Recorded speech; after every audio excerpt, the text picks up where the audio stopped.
Here we are, our afternoon session. And we'll try to have less talking, more practicing. So I won't go on too long. I don't want to bore you. Honestly, meditation's got to be the most boring activity there is, right? I can't think of anything much more boring. And wait until you see the walking meditation. Talk about boring. All you do is walk back and forth. And you don't even get to do it quickly. It has to be stepping, right? Honestly, I can't think of, if we were trying for something more boring, I don't know how successful we would be. I'm not joking, it's kind of funny, but it's actually true, but that's actually the point. See, meditation may be boring, but it doesn't make you bored. Just like loud noises don't they may be scary, but they're not what makes you scared of loud noises. Spiders don't make you afraid of spiders.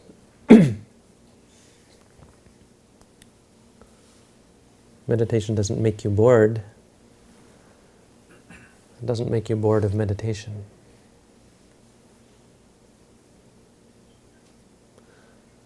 Our boredom comes from somewhere else. So the purpose of meditation is to face the problems that we have in our minds. To face the boredom. Boredom is a very good example. Boredom is a catch-all phrase for inability to sit with or to stay with what is. Boredom is the impetus to find something you don't have. It's discontent, asantuti.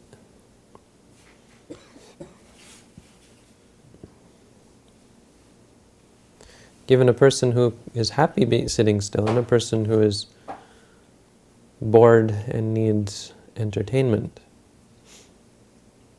the person who is happy sitting still is far better off. For them, it doesn't matter what they have. It doesn't matter what they experience. So, meditation on purpose is difficult. On purpose, it confronts you with things you don't want to see. Does anyone, do you know what boredom is? I'm not saying no one here does, but it's a question we should ask ourselves. Boredom is a good example. Do you know what boredom is? I'd say probably not for most people. It's very difficult to see what things like boredom actually are. You can say, I'm bored. What does that mean, really? What's really happening? You may not be able to explain it to me, but you can certainly find out for yourself.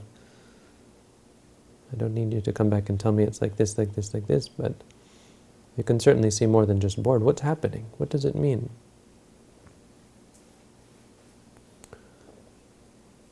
Because it's also possible to say sitting in meditation is the most peaceful thing in the world. I can't think of anything more peaceful. You see? Now, how can it be the most boring thing and the most peaceful thing? Let's even say it's the most wonderful thing in the world. You could even say it's the most exciting thing in the world. How can that be? No? Some people, when they hear about meditating, they think, wow, must be wonderful to be so peaceful. To not have any thinking or worrying or to not have your mind playing games with you and torturing you. To not have to worry and stress about the world. To just go off in nature and be happy. And wow, what an escape, no? It's very peaceful. But it's not sitting still that makes you peaceful. It's something else. See, these are qualities of the mind. Everything is what you bring to the experience. The only reason meditation is boring is because you are inclined to be bored. You are addicted, actually. Boredom is caused by addiction.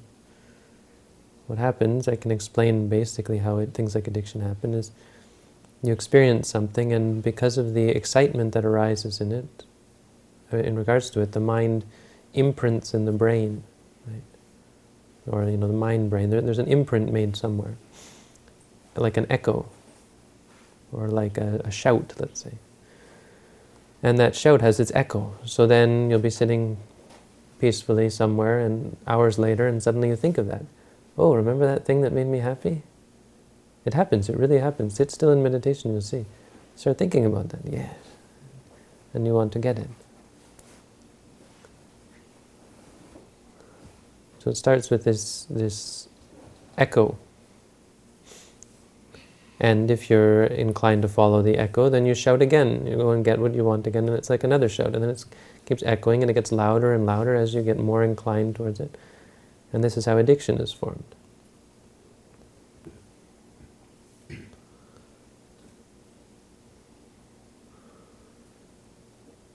So when you sit down and meditate and say, no, I'm not going to follow after these things I want, your mind is shouting at you. You hear all these echoes, I want this, I want that. That's what boredom is. It's actually, you're actually not bored, you're addicted to something. Your mind is looking for something. Boredom is just a name for discontent. It's not actually boring to sit still. There's nothing, there's nothing bothering you. There's no one hitting you, and there's no one shouting at you.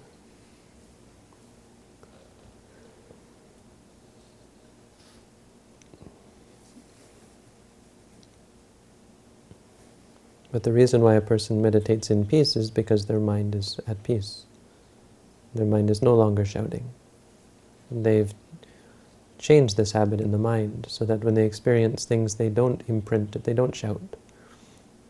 When you taste something delicious, you're just tasting it. And so there's no imprint made, there's no echoing in the mind later on.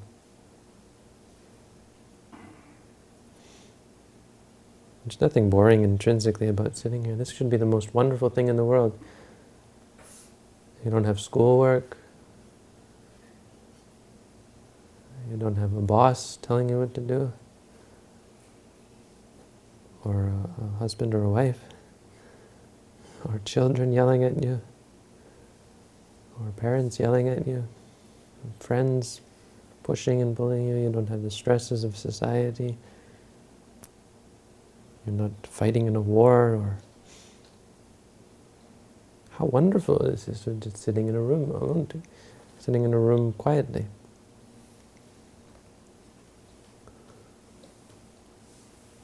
Compare this to the rest of the world. Think how the world is running right now.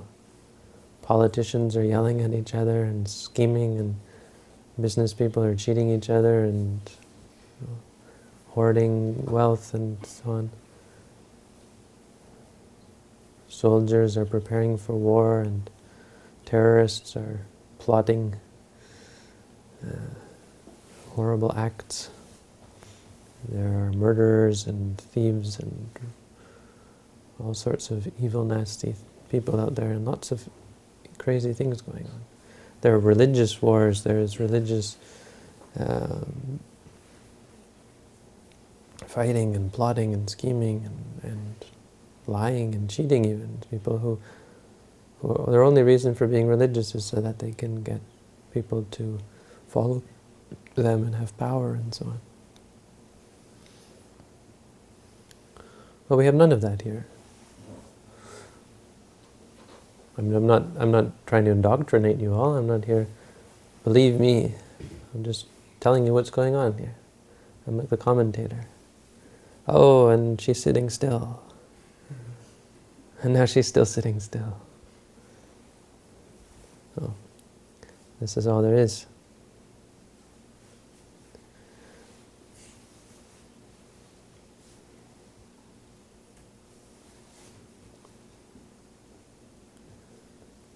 So I think it's something that we should reflect upon even before we meditate, is how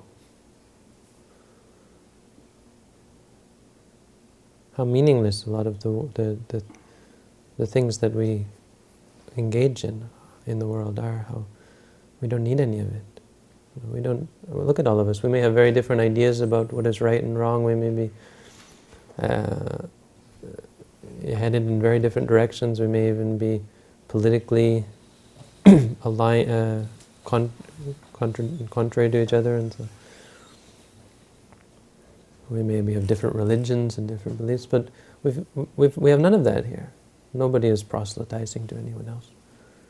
We're sitting quietly. We're being humans. We're being. We're just being. We're not being anything. We're not pretending to be something. We don't have to act something out. Why this, I think, is important and worth going on. It's not just because, not talking about being bored anymore. Now we're talking about, I want to impress how simple life can be. We don't really need to play games or live up to someone's expectations.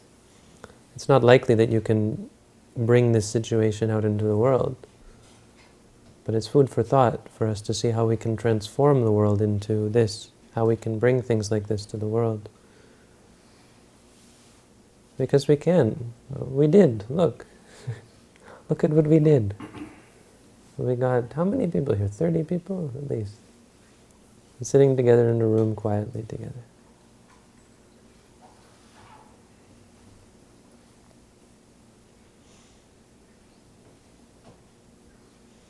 This is, I think, something worth, well, for sure something worth keeping, something worth protecting. This thing that we have and that we're cultivating here. It's something we shouldn't take for granted. I know all of you who have come from Sri Lanka, most of you who come from Sri Lanka, don't take it for granted. Because you come here and you say, uh-oh, there's no Buddhism here. And you realize that somehow how wonderful this thing that we were given and has been passed down to us generation after generation by meditators.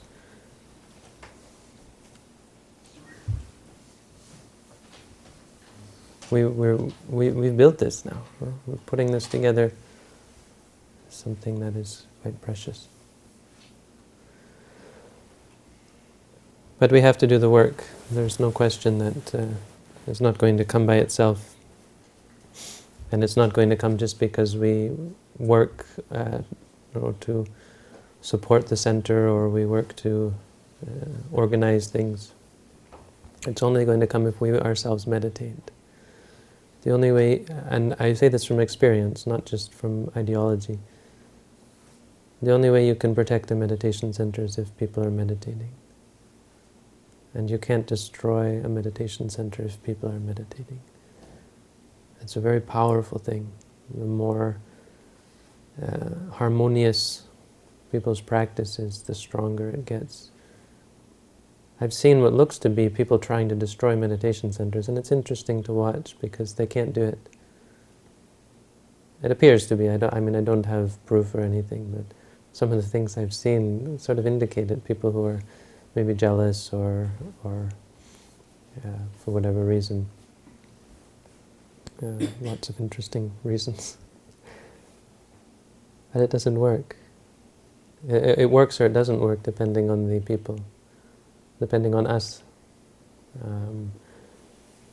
Our center here can't survive without meditation. And it's something maybe we overlook. We think, well, it can't survive without support in this way or that way, but meditation, well, how's it going to help? It helps in every single way. It helps the board of directors to get along. It helps the meditators to feel comfortable, to progress in their practice, and to spread a good word about the place. It helps with our neighbors. It helps with even the spirits. If you believe in spirits, then the empirical evidence suggests that they're happier when people are meditating.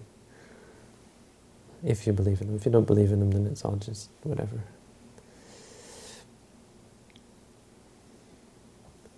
We'd have to do a study on it. We'd have to find some objective way. Anyway. This is always the exciting thing of coming to a new place, because you get to interact with, you get to leave your imprint and on the angels, on the spirits, on the neighbors, on the community. I heard some very interesting news that the resort out at the front, just by chance, one of the people coming here happened to drive into the resort thinking it was the road, and started talking to the owner, and the owner said, oh, they're looking, there's a new meditation center in the area, and the owner was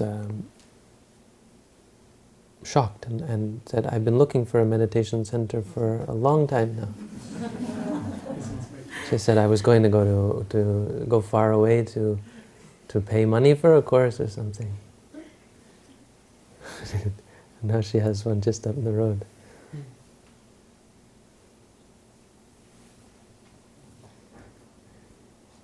We can't go by strange coincidences like this, even though they're wonderful.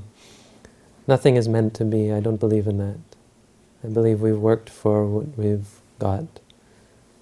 And I believe that there's a lot of things that can and will go wrong because of the things that we've done to make them go wrong, that we maybe don't even remember or didn't even realize we're going to have those results. So it's entirely up to us whether we're going to make this place succeed. Anyway, that's a little bit far from the point of actually meditating, but the point is there that what is the most important support for this place? It's the meditation. It doesn't even matter if you come here. If you are happy about this place and as a result you meditate, then you've done your job supporting. If you meditate at home, you're supporting this place. It means this place has some purpose. That because of this place more people are meditating. That is an incredible support for us. That's it's proof that we're, case study, for example, or how do you say? It's a witness. Is that the right word? You become a witness when people ask, well, there's these guys living out in the forest there. I wonder if they're a bunch of freaks or what. No, but then you hear that your neighbors are going there to practice and say, yes, I've been there and I started practicing meditation and it's helped me a lot. It's this kind of thing that keeps the momentum and keeps, or at least keeps the equilibrium, keeps this thing that we have alive and going. It's not, we don't have to worry about the center. This is the thing. You don't have to worry, is it going to run? Is it going to be a problem? All you have to do is to meditate. Everything else comes by itself. If we are strong in the practice as a community, and the more people who are strong, this is, I've seen empirically, some of the places in Asia that how big and strong they get, no matter what problems come and how many terrible things happen. I've seen monks fist fighting. I've seen such crazy things. Far worse things that I can't even talk about. But they never destroy the place because there are people meditating. And those people aren't fazed by any of it. The power of the community is in the meditation. So, This is what we're here to do. Now, something more has to be said about that, exactly what I mean by meditation, because it doesn't just mean doing formal meditation sessions. It certainly doesn't just mean coming once a week to our meditation groups, or even just coming in the evening to the chanting or so on, and doing the meditation. It doesn't even mean doing a daily meditation at home. It means, well, it means using the meditation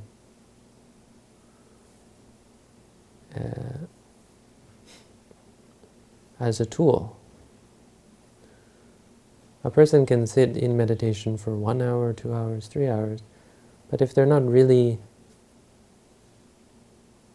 if they're not really meditating, you see, like I was talking about this morning, it really is, the sitting part is meaningless. Meditation is a tool that you have. It's a way of approaching experience. Experience happens every moment. We're all experiencing right now. How many of us are meditating? Right? I'm not scolding you for it, but it makes you, when I say that, it makes you think. Right here you can meditate. Do you feel pain? Well, instead of moving right away, look at the pain. Meditate on the pain. Do you feel bored? Look at the boredom. Answer this question that I had. What is boredom? I don't have to tell you. I gave you my theory already. It's not the important point. What is boredom?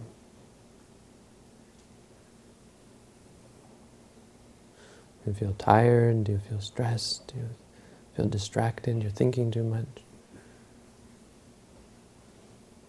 And it doesn't have to be here either. This is something you can do anywhere. Why I'm talking about boredom is because one of the young people, no names mentioned, said that meditation is boring. Something like that. Maybe not exactly. But the fact that you have boredom in your mind means that you're not happy. That's not a good thing. Now, you're not going to be able to live your life so that you don't meet with things that are unpleasant, right? I'm sorry, but your parents, your teachers, nobody's going to give you a tool that stops these things from happening, so that eventually you can be clever enough not to have to come to meditation sessions ever again. You may be in a position where someone brings you to listen to a talk about meditation again. So, you're going to get bored again.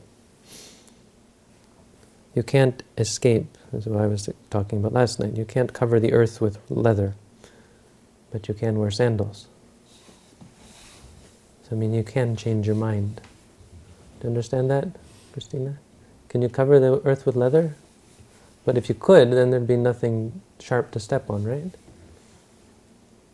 But what would be easier? Wearing shoes. So what does that mean about the mind? Can you change the world so that you never have to meet with bad things, unpleasant things? But can you change your mind so that you aren't bothered by them? Yes. This is what it means.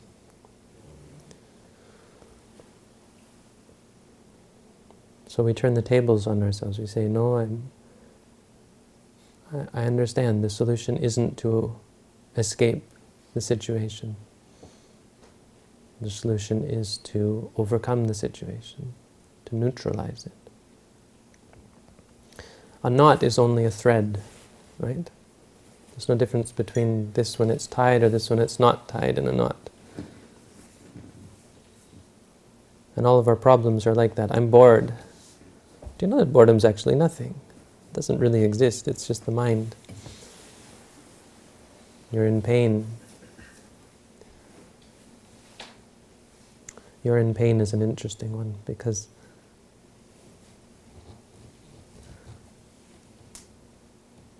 there's nothing in the pain that says it's yours. There's nothing in the pain that says it's bad. There's nothing in the pain that says it's a problem. Scientists will tell you that pain came up as a means of warning us that we were in danger of that we had to take care of something. Nothing's going to happen to you if you sit here and watch the pain. So our body gets things wrong sometimes. When you have pain in the back, it doesn't mean that you have to straighten your back right away. When you have pain, when someone hits you and you have pain, there's nothing you can do about it. You don't have to do anything. The pain's going to go away eventually. It's a scientists will say it's a biological response that's supposed to tell you something, to give you a warning. Like when you touch fire and it hurts, it's a warning not to touch fire, because that's going to hurt you. So that's good pain. That's in a sense, oh yes, don't do that again. But if someone hits you, well, what's the point of crying about it? It's not going to... What's the point of being upset about the pain? There's nothing you can do about it. If you're suffering from sickness, the pain can be a reminder biologically to tell you, oh, you have to take care of your body.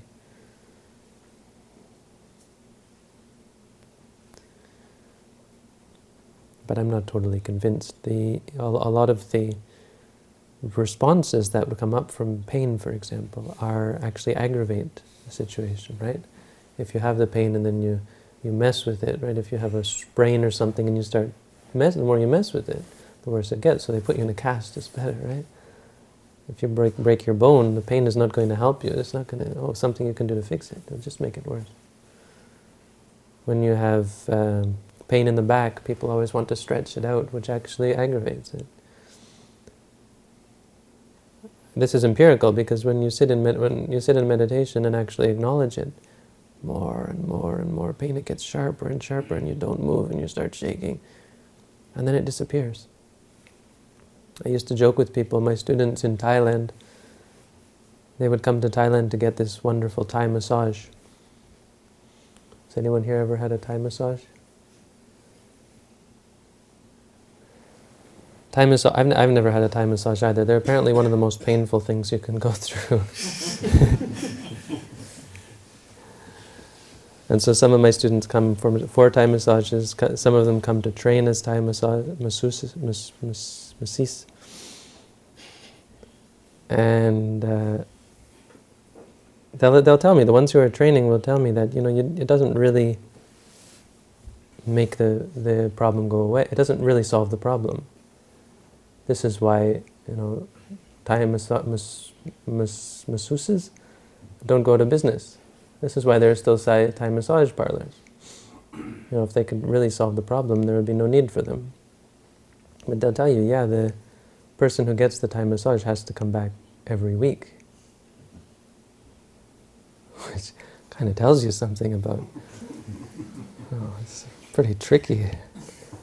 Especially having to go through all that pain every week.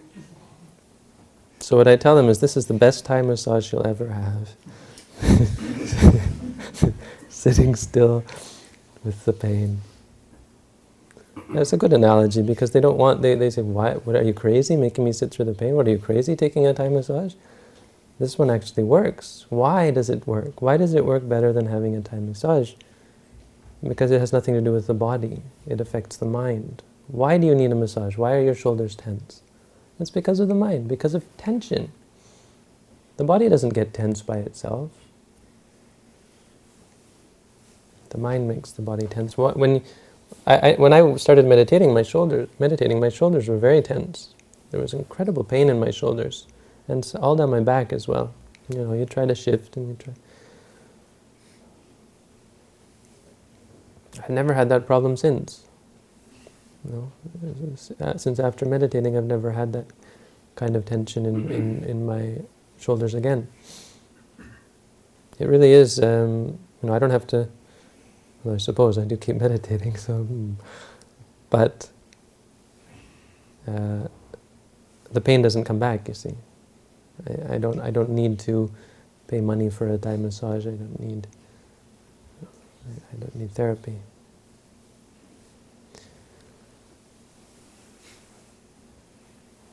So the meditation can be used in any situation, The other thing, it's not just as a cure for bad things. It's as a response or as a solution to any situation. How does that work? Because every situation that you're in ultimately boils down to experience. Whatever problems you have on a fundamental level just boil down to experience. People are worried about, how we get worried about our problems in life. Oh, I'm worried about my job, or I'm worried about my education, or I'm worried about my family, or I'm worried about this or that. I mean, they don't really, these problems don't really exist. They're temporary things that arise and cease. The whole human life is a very brief experience that we have.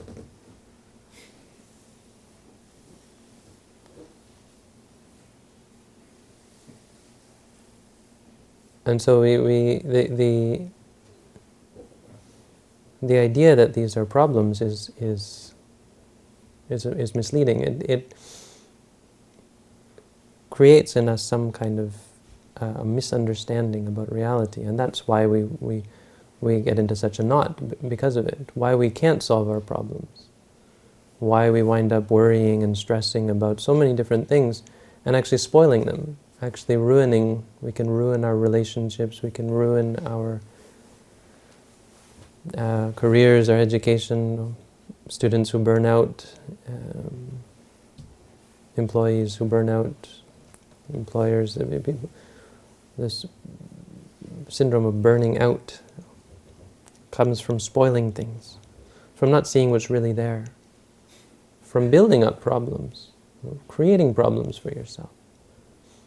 When you do a job, for example, whatever job it might be,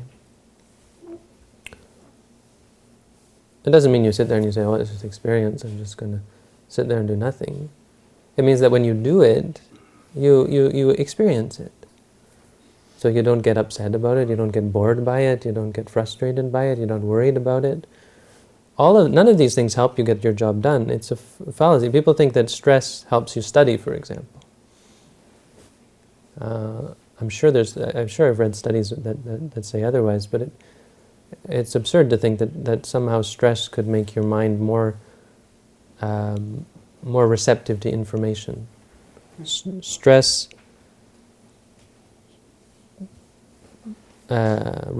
stops blood flow. No? It inhibits blood flow. The brain doesn't work at its optimal state when you're stressed. In fact, it's incredibly suboptimal.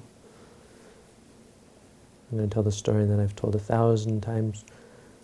Before I started meditating, I was in university, and I got like B's and C's and maybe the occasional A-,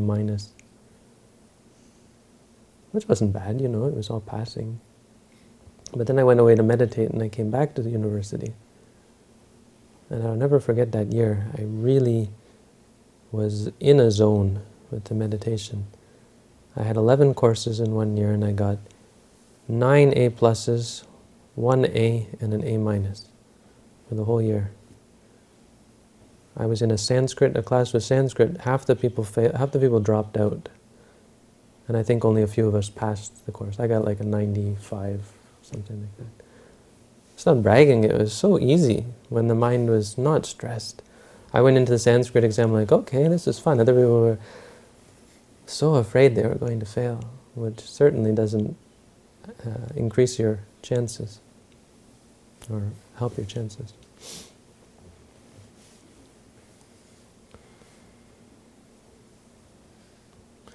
So people who think that, if you don't stress, if you don't worry about these things, they'll all fall apart.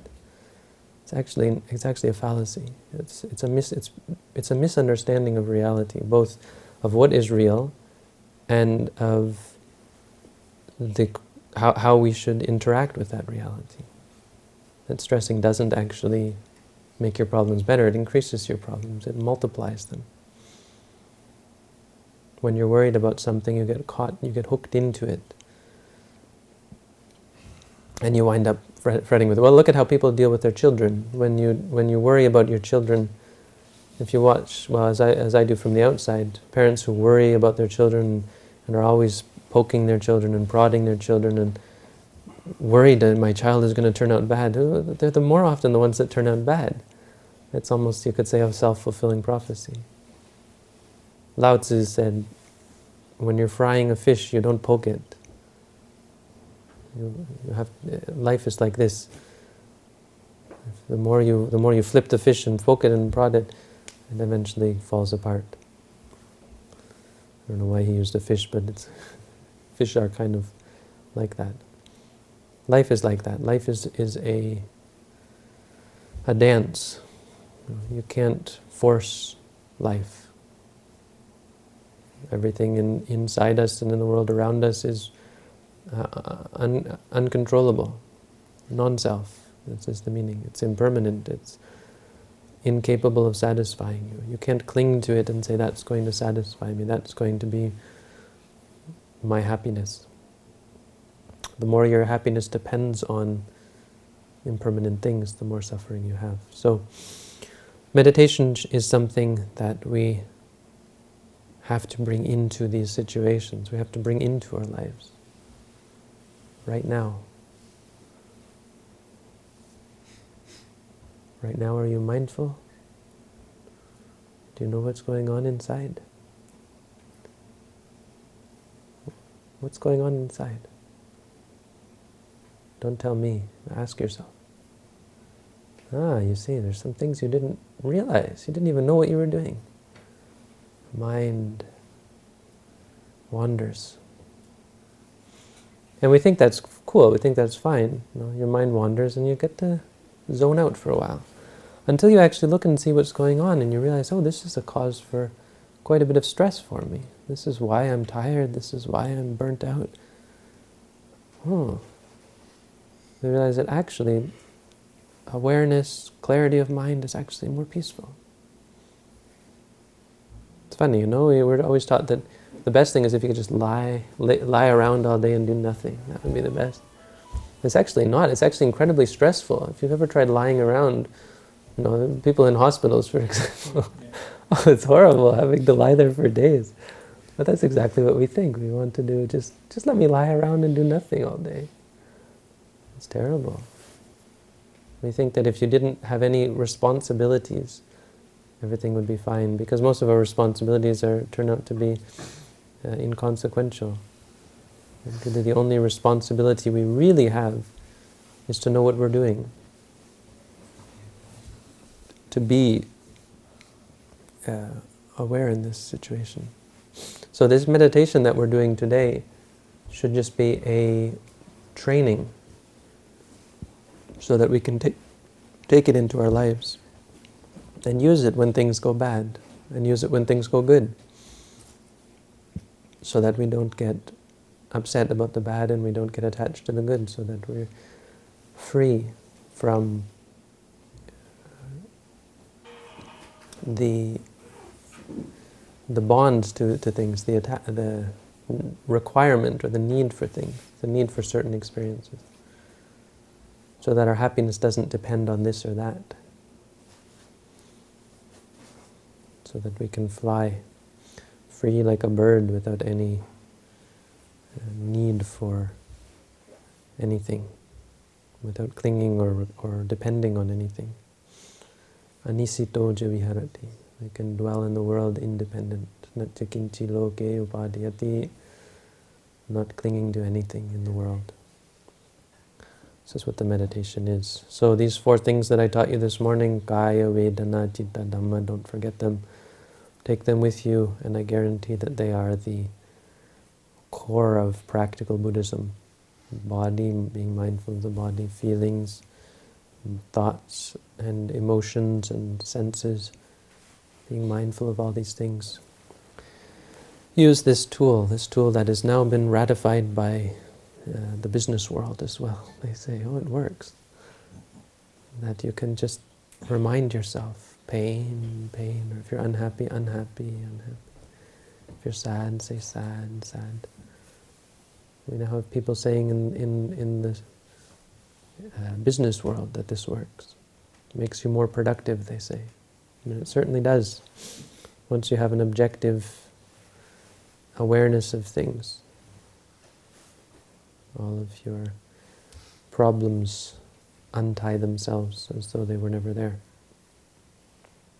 So, as I promised, I'm not going to talk too much. I think that's enough talking. We're here till 4 today, so that's just an artificial time. It doesn't really mean anything at all. I suppose we should have done some chanting this morning. We didn't, did we? No. Well, why don't we do chanting now then? We'll do the first part of the chanting, and then we'll meditate until 4, and then at 4 we will do the closing chanting. Parideha. Okay. Patangan. All right. We can record the chanting. No? Okay. Let's go.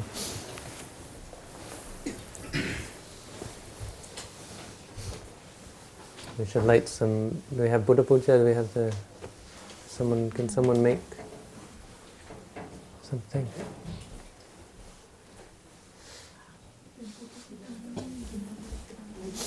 And Radhika brought her dhatu. Yeah.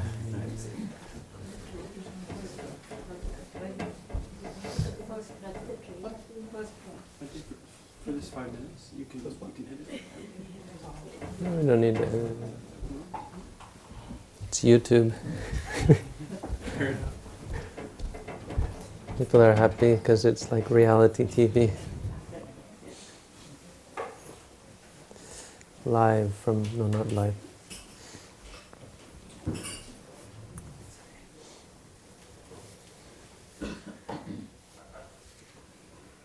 So for those of you who didn't think you'd be forced into doing chanting, you don't have to chant. This is optional. Chanting is just a means of recollecting and a means of formalizing what we do. We're not trying to, we're certainly not trying to convert anyone. So please don't take it like that. It's something we like to do, and that's all. If you don't like to do it, don't do it. It's nothing to us. And it's certainly not the core of what we're doing here today, but it's remembering the Buddha, remembering his teachings, remembering our teachers. You don't have to go around, just put it on. Everyone can just say sadhu, sadhu.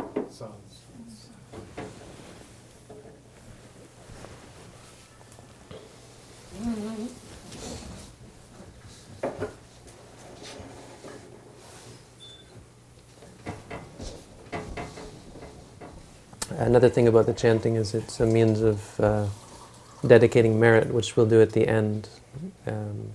So then this is just a ceremony. Thank you.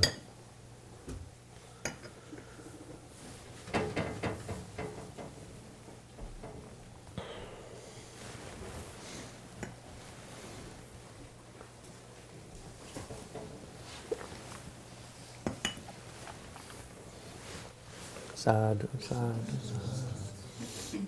Namo tassa bhagavato arahato samma sambuddhassa. Namo tassa bhagavato arahato samma sambuddhassa. Namo tassa bhagavato samma sambuddhassa.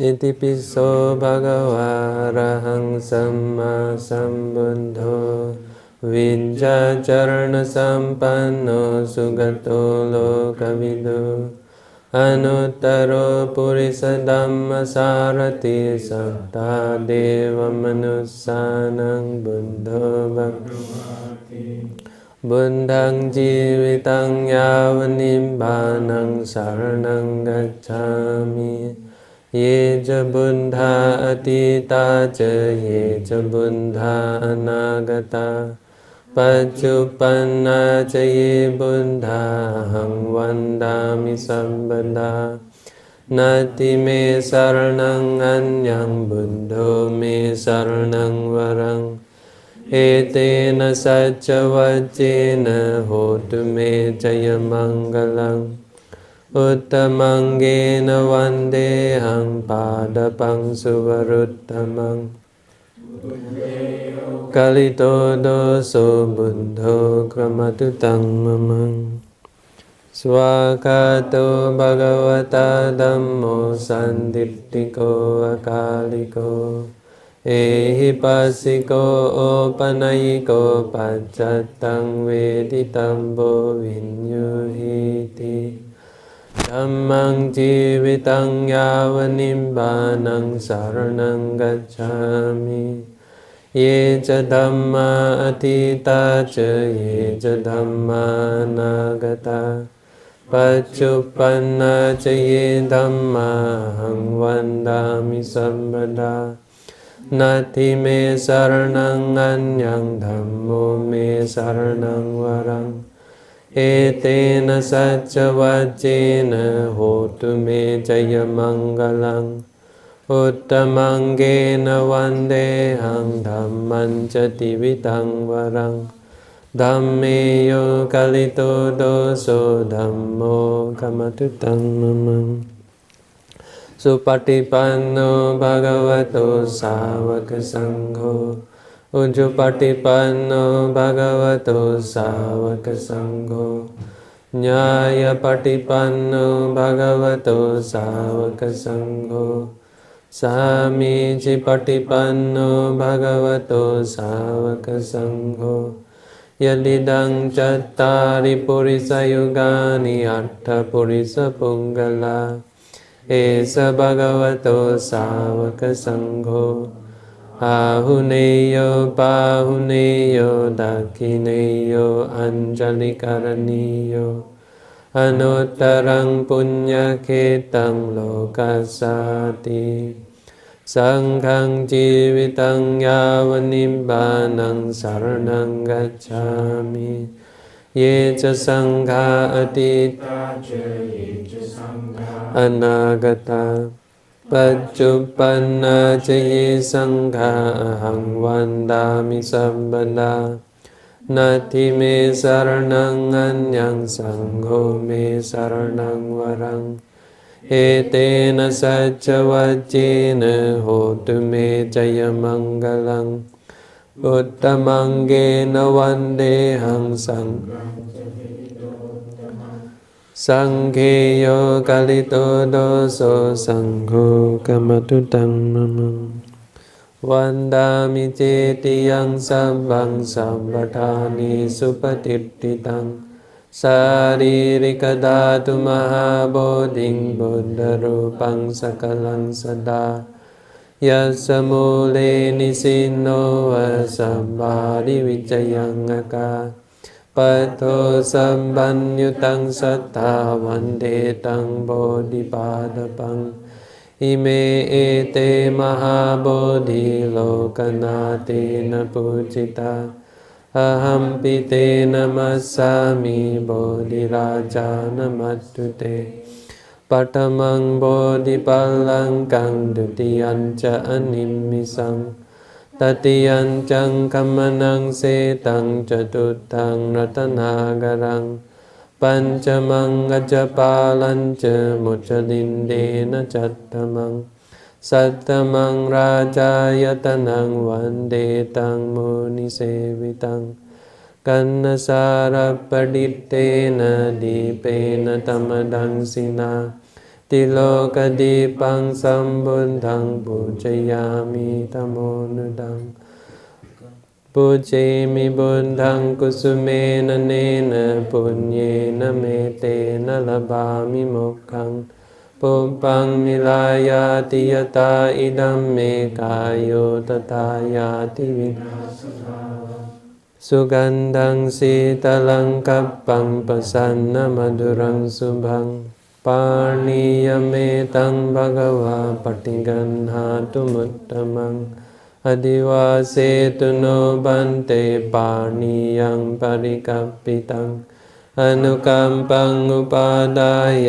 ปฏิกันหาตุมุตตมัง Adiva setuno bante gilana pacayang imang anukampang upadaya patingganhatu muttamang Adiva setuno bante sambang saddaya pujitang anukampang upadaya patingganhatu muttamang. Okay. So at 4 o'clock we'll come back and do some closing chanting. Maybe we can do the Karaniya Metta Sutta then before we leave. It's a good one to do when you come to